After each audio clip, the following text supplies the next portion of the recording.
What are some guy secrets girls don't know about? If you have a son, don't rush into his room and demand that he get up immediately to do chores or summit. He definitely has morning wood and would appreciate not needing to hide a boner from his mom. Give him like 5 minutes. Boners don't automatically mean arousal. That will never be said enough. Edit. I hate this comment simply because it made me miss my 69,420 karma mark. I had a girl tell me that my haircut looked nice. I've kept that same haircut for 4 years since then. Edit. Hey, thanks for my first gold and silver. Rad. Edit 2. Platinum. Thank you so much. You're a legend. Just because we're in the shower for an abnormally long time doesn't mean we're jerking off. Guys like to have long hot showers too, ya know. Nice try, BuzzFeed. It's not that we can't take hints. We are just afraid of looking too far into something. If someone is flirting with me, I have the dilemma of, is she actually into me or is this just how her personality is? Sometimes we use the stream of our pee to try and clean poop stains on the bottom of toilet bowls. We don't get the hint. Saying I almost broke my neck in the driveway is not the same as asking us to shovel it. In my mind I'm thinking, thanks for the heads up, I'll be careful. I like hugs. If you want something to happen between us, you gotta meet us halfway. If we're not making a move, we are probably doing our best to not duck it up. I'm not staring at you. I'm zoned out thinking about how I'd start a brewery in medieval England whilst my eyes just happen to be facing your direction. Edit. Spelling. If it is hot outside and you see a guy do some wacky dance, they are just unsticking their balls. We can't move our D without closing our butthole. Edit. Thanks for all the silver and the gold. This is really blowing up. The occasional longer stride to attempt to inconspicuously adjust our balls. Guys also like to be walked up to and asked out. As a favor, I worked on a girl's car one time and got pretty dirty. Afterwards, she asked me if I wanted to come inside and take a shower. I told her no because I hadn't brought any clean clothes to put on after the shower. She just kinda giggled. Yeah, us guys aren't exactly too bright when it comes to reading between the lines. If our balls are itchy, we don't actually scratch them. Instead we rely on clever little pinches to the nutsack. Our balls are slightly uncomfortable 30% of the time. The witch's kiss, when your D touches the toilet bowl while you're taking a dump. We desperately want you to toss us things instead of just handing them to us. It's actually not always so easy to get an erection. Sometimes he's tired, or he's nervous or worried, or he's on meds that make it difficult. Antidepressants are notorious for this, or any number of things. The stereotype is that men are always ready to get up and go. But this is far from true. So don't expect it, and don't be offended when his D doesn't want to play, even if he does. Our aim isn't bad, it's just sometimes a weird spray. Sometimes we want to not do anything cause our Ds get hard for no reason. Pee shivers. The desire to touch the top of the door frame is a primal one. I can't understand it, I just do it. Adjusting your D upwards towards your belly button when having a boner in public in order to hide it. Having a boner doesn't always mean you're turned on. Only weirdos choose to piss in the urinal next to you when there are plenty of open urinals along the wall. Also, if we have to use the toilets to piss, we tend to piss on the side of the bowl to make less noise. Compliments will last for weeks, months, even years. Guys are crazy for a simple "you're hot" or "you're really handsome" or something with their personality or looks. Edit. Gold. When people come crying to us, our first inclination is to fix the problem. Since this is, often, not possible, lead with something along the lines of "can I vent for a minute?" or anything that signals to us this is just a time for active listening, rather than a problem-solving session. When you ask what are we thinking about and we say nothing, we really mean it. Never underestimate a guy's ability to not being thinking about stuff at all times. A lot of guys answering right now are on the toilet enjoying some quality time with Reddit. The bathroom is an experience for many men. Thank you for the silver and gold, strangers. Your chances of getting what you want out of us are infinitely higher if you tell us directly. I've been on the toilet for 30 minutes but I am actually pooping. Gold edit. Thanks for that. Can I trade my coins for hemorrhoid cream? Morning wood can be cool for wake up 6. Not cool if you have to pee. We have to do all sorts of acrobatic maneuvers to pee. I myself like to do the Michael. We're at seeing your signs that you're into us. The good old pinch and roll technique. Sometimes we like to be the little spoon. If you want something, just ask us. We are task orientated. Saying, I'm cold, won't always register to us as, I need a blanket, can you get me one? And if you're mad at us for something, just tell us and we will probably stop doing that thing if it's realistic. Don't just fester in your anger for days and wonder why we don't care. We do. We just have no idea what you want us to do. Edit. For those wondering, yes, I did get this from the Owen Benjamin bit, and I highly recommend giving it a watch. We provide a valuable toilet cleaning service which is underappreciated by peeling off any stains that might happen to be clinging onto the inside of the bowl. Just because I got pee on the wall doesn't mean I'm being lazy. It's because it decided to come out a different direction than where the hose was pointed. Edit. Just to clarify, I did clean it up. But at 6 in the morning sometimes you miss a spot. Os, no matter how you shake and dance, the last 2 drops go in your pants. Men have just as many issues with mental health, depression, anxiety, body issues. Please recognize this. I hate living in a world where it's not socially acceptable for men to talk about these things. A lot of guys will talk about their experiences and issues but don't feel like they can. I feel like we just sort of ignore the issue and guys that have mental health issues are sort of looked down upon because men are all supposed to be outgoing and confident. Maybe you have a guy friend who doesn't get out a lot. Maybe he's acting strange or isn't totally there. This might be why. Edit. Thank you for the gold and silver. It's my first time receiving them. I just wanna say this isn't a competition. Mental health issues are experienced by everyone and it's a very serious issue that isn't talked about enough. Especially for men, that's my point. Also, I had a friend in college who really tried to get me to go to a male group therapy session. The thought of it gave me anxiety and I didn't go. But I really regret not going. I was able to make my situation better by removing myself from the toxic environment that I found myself in and talking more openly about my struggles to friends who would listen. I found outlets through film, media, music, and comedy. I'm not an expert on these issues but I know them firsthand. If you need help, I strongly urge you to reach out to someone or seek therapy and find different outlets that spark joy. Sometimes we masturbate just to pass the time. It is not sexual at all. It is a bit like making a coffee to pass 10 minutes. How often we fantasize about saving the day from terrorist attack or something. When we want to be alone, it's not that we don't want to be around you. It's that we don't want to be around anyone for a bit. We really do think your hair is good. It looked good before and after you got a haircut. It looked good curly and it looked good straight. It looked good when you woke up and when you made it. As long as it's shaped like the hair we gave girls on stick figures when we were 5 years old, we think it looks good. If we have a goofy hobby and you take interest in it, even the slightest, we love it. I'm a big gamer and my wife, who also games but not the same ones I play, will often watch what I'm doing, ask about the game, and generally take an interest. Her saying, "Oh, are you looking forward to Anthem?" is really cool and I appreciate her interest. It's be so easy for her to pay no attention, and her doing so makes a big difference.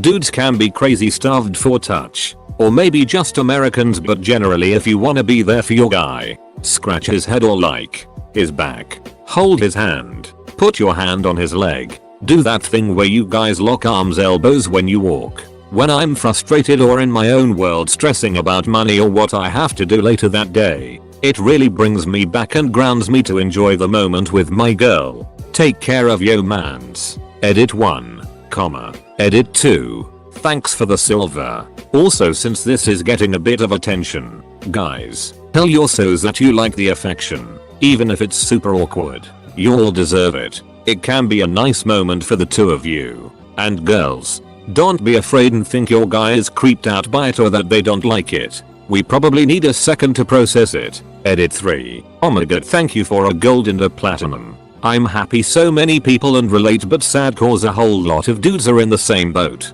Share the love. This earth is too small and goes too fast not to. I hope any couples reading the threads and talking can grow just a little bit closer from it. Edit 4. My last one, I promise. Some people have brought this up in the comments and so it's probably important to say at the top too. Some dudes aren't so dependent on touch and may actually be uncomfortable with it if done too much. Depending on their love language of how they show and appreciate affection. Just make sure to talk to your mans and make sure you communicate on what feels good and comfortable for the both of you.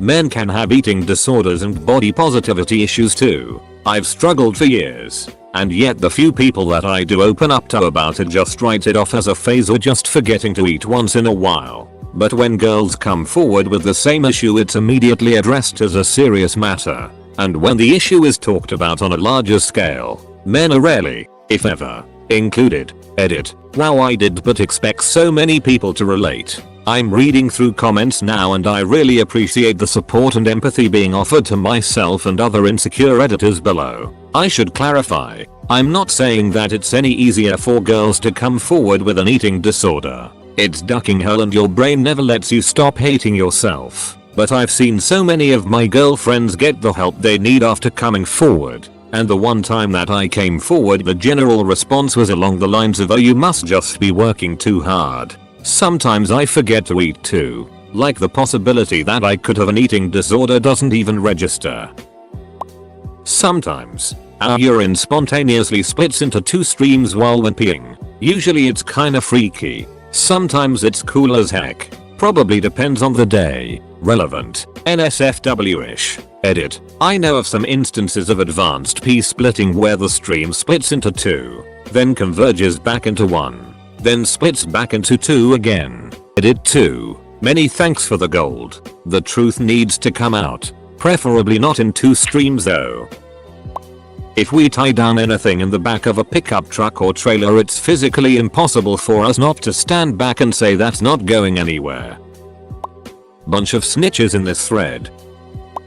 Guys like to be complimented too. Nothing makes my day more than having someone compliment me about something random like my shoes. Sometimes when we are walking, our balls hit our legs. We're just as insecure as anyone. There is an unwritten rule of bathroom urinal etiquette that is never taught to young men, but is somehow universally known. When a man enters a public restroom to pee in the urinal, he is to occupy every other available urinal from other urinating men, meaning the prime peeing positions are in urinals 1, 3, and 5 if that is available. 2 and 4 should only be occupied if there are no other choices. We always pull the zipper away from our crotch before zipping up. My wife, GF at the time, once reached over to zip up my pants and I had near heart attack from the instant and real fear that she would zip the tip. We learned to pull the zipper away at a fairly young age because we don't enjoy zipper tracks on our gentleman bits. On hot days our balls get stuck to her thighs and it feels like they've been bonded together by super glue. We feel a great social pressure to be strong, less emotional, carry others, make money. A lot of times we don't know how to, and we're scared. But we know we're not supposed to be, and we know we're not supposed to ask for help. So we get stressed and angry. Edit. This is not an anti-women comment. Men do it to men. Women do it to men. Institutions do it to men. If you're blaming women for feeling pressure, you're part of the problem. Whoa. First gold and platinum ever. Gonna need to learn what to do with that.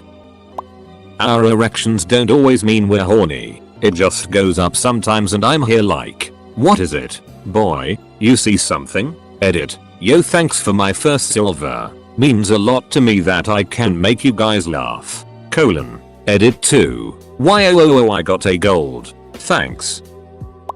Most guys, at least that I know of, compliment other men in their heads but don't say it aloud so that way we aren't mistaken for being gay, which there is nothing wrong with. I compliment my best buds just to see their faces light up. I think more men need to get complimented on small things. It doesn't happen that often. Edit. Hey everyone. Thank you so much for the replies, they were a pleasure to read.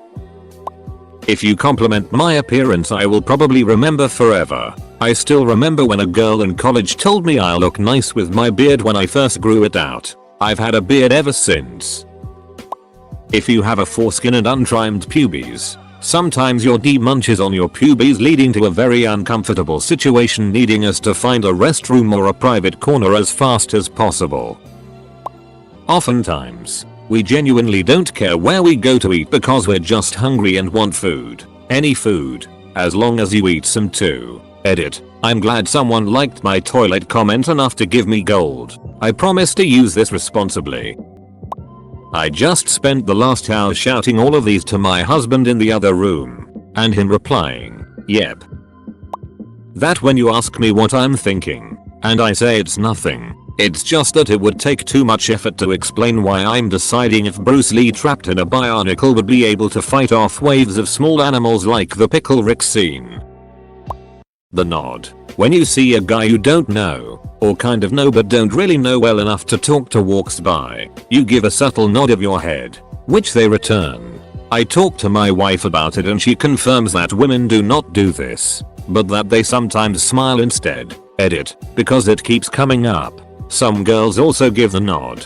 Typically, an up nod is for your friends, and a down nod is for strangers or less than friends. This could subconsciously have to do with a baring or hiding of the throat. Thanks everyone for the comments. Edit 2. Some women nod also. I have been told. No need to add another identical comment.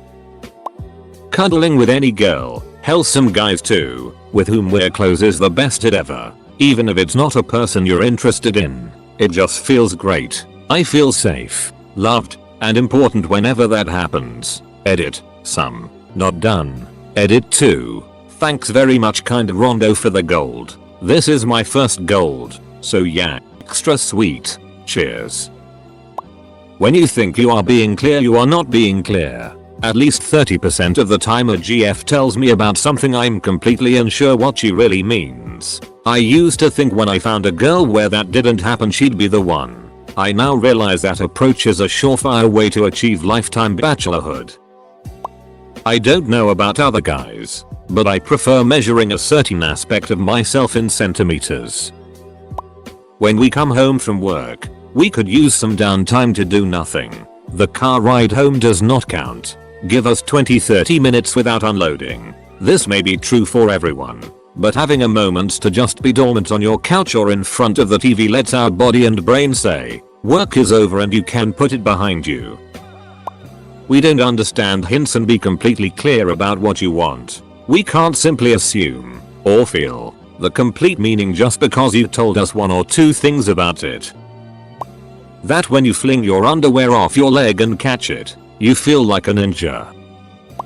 Ladies, you need to slap us across the face and yell "duck me now" at the top of your lungs in order for us to get a hint. Edit. No, I don't encourage violence, but writing ladies, exclaim in a clear and calm voice, "Sir, would you want to engage in sexual intercourse? I have a brochure with pre-coital activities we can amuse ourselves with, just doesn't have that comedic punch to it. Jesus loves some of you guys more than others." Many men have anxiety and or depression, but we will not talk about and will get moderately annoyed at you for bringing it up. Holy it, this got gold. Thank you, kind stranger. I remember when I thought this was a successful post when it had only like 30 upvotes.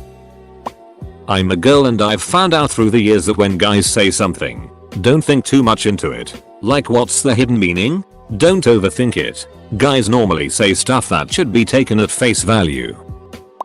When we say, "I like boobs," you have no ducking clue how much we mean that. Edit. Gold. Thank you. It humbles me that I can still get gold while joking on Reddit. Obligatory duck the petty mods of our Roll20, our news, our relationships, our relationship advice, our politics, our just normal, our just no family, and our off my chest. You useless pieces of it can eat my ass. We all know who killed JFK. We don't care how popular or unpopular You are with other women. So it shouldn't factor into how you value yourself when dating. Edit. Thanks for the gold internet stranger. My dad served in the Pacific during World War II. A kid from the Bronx. He had never been out of the Bronx in his entire life. Then he got sent to New Guinea. Decades later, as he lay dying in the hospital bed, he told us, as his young friends were being slaughtered by other young men, just before they died, they always cried for their mothers. Never for their fathers. Always for their mothers. He said, they were just kids. Just kids being slaughtered by other kids. And then they died. In his arms. Their last words were always, where is my mother? Where is my mother? Where is my mother? Never for their fathers. That affected him for his entire life. And dad lived a long time. He was the lucky one.